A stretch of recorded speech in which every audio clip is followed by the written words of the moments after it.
to What We Watch After Dark. My name's Nathan, and today we are going to go over the movie The Breakfast Club.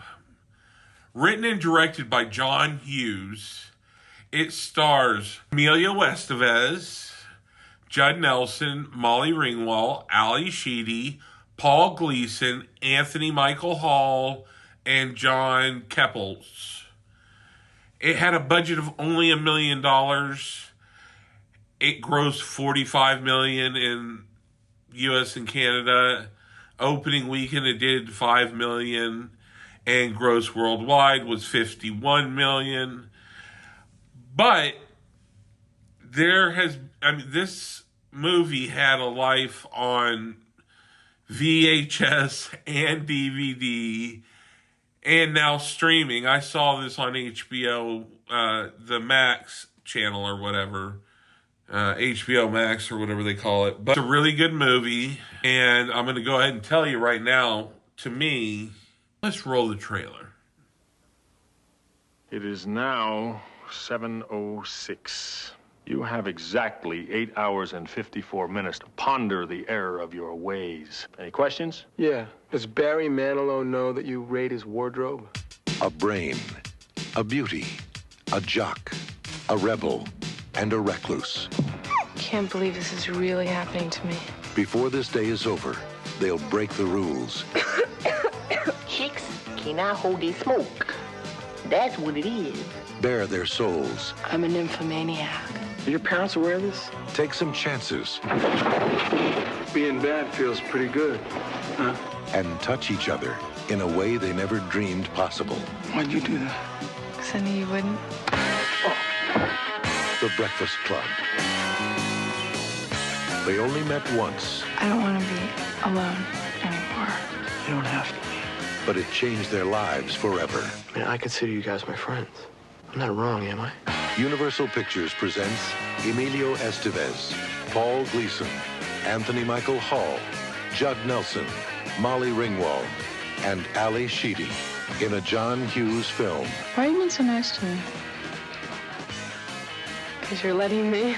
The Breakfast Club. Welcome back. Well, it's one of my favorite movies of all time, and so I'm going to give it a 10. John Hughes' cameo in The Breakfast Club was playing Brian's father when he got picked up after detention. There was an unscripted scene where all the characters sit in a circle on the floor in the library and tell stories about why they were in detention. It was not scripted. Hughes told them all to ad-lib. Judd Nelson, being a method actor, plays John Bender, of course, and stayed in character off camera, even bullying Molly Ringwald. Hughes nearly fired him over this, but Paul Gleason, Richard Vernon, the principal, defended Nelson, saying that he was a good actor and was trying to get into character. This film was surprisingly shot in order. So the first shot is the first setup. The next shot is the next setup. In order. In fact, this movie, they did some rehearsing. And they did it like a play. At a high school kind of a thing. And after the movie came out, they finally asked so high schoolers could do the film for a production, if he would write the stage play, which he did way back in when, and I was like, oh, this must have been...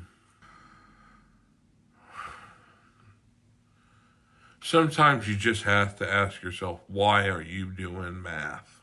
Anywho, Judd Nelson got undercover and went to a local high school near Chicago, where the film was shooting, he convinced teenagers that he was a legitimate student and even bought beer for them with his fake ID.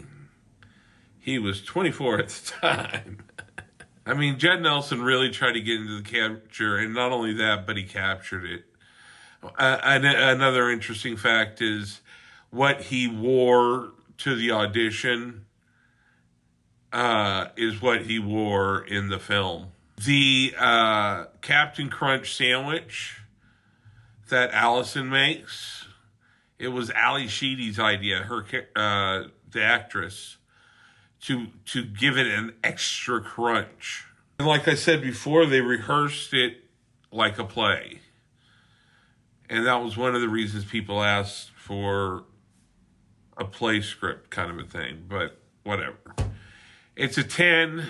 It's brutal honesty at times. You know, it's just a great movie. I give it a 10. I say it's a must-see. A must-see. It's just cool. Well, that's all I got for you guys. It sure was fun today. I want you to remember, love the world like Jesus loves them. Stop the wars.